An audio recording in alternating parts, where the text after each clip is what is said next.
You wake up, silence your smartphone alarm, pull on a pair of denim jeans, and grab a branded fast food coffee. This morning routine feels like a natural part of being human in the 21st century. But this lifestyle isn't a guaranteed outcome of history. It is a fragile byproduct of the specific way global trade and culture have moved over the last 5 centuries. If the land masses of the Americas were to vanish from the map in 1492, the global network we take for granted would never have found its footing. Removing this territory does more than change the shapes on a globe. It deletes the specific resources and power structures that define how you eat, dress, and work today. Take the Columbian Exchange, the massive biological trait that began when the two hemispheres finally met. Without that bridge, global agriculture remains locked in 2 separate worlds. Staples like corn, potatoes, and tomatoes stay isolated in the West. Without them, the menus of the world look unrecognizable. Italy has no tomato sauce for its pasta, and India develops its cuisine without ever seeing a spicy green chili. The global entertainment industry also loses its center of gravity.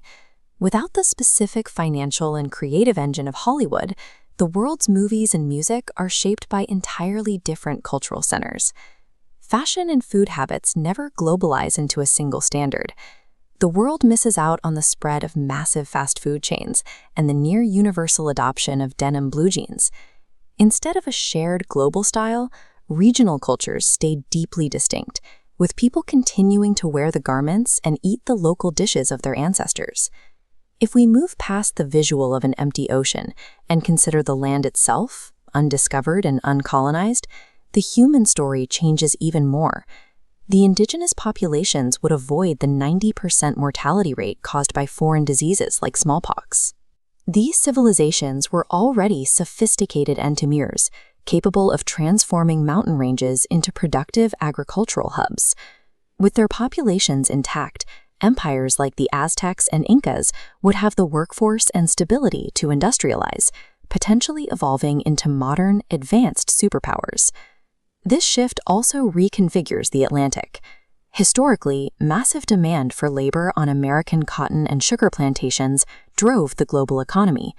Without those massive plantations, the transatlantic slave trade shrinks. Millions of African lives are spared from the brutal exploitation that defined the colonial era. By avoiding colonization, the demographics of the planet are rewritten, allowing for a world where indigenous power remains dominant in the West. Entering the 20th century, the absence of an American industrial giant leaves a massive hole in global geopolitics. During the World Wars, the massive manufacturing output of the United States tipped the balance.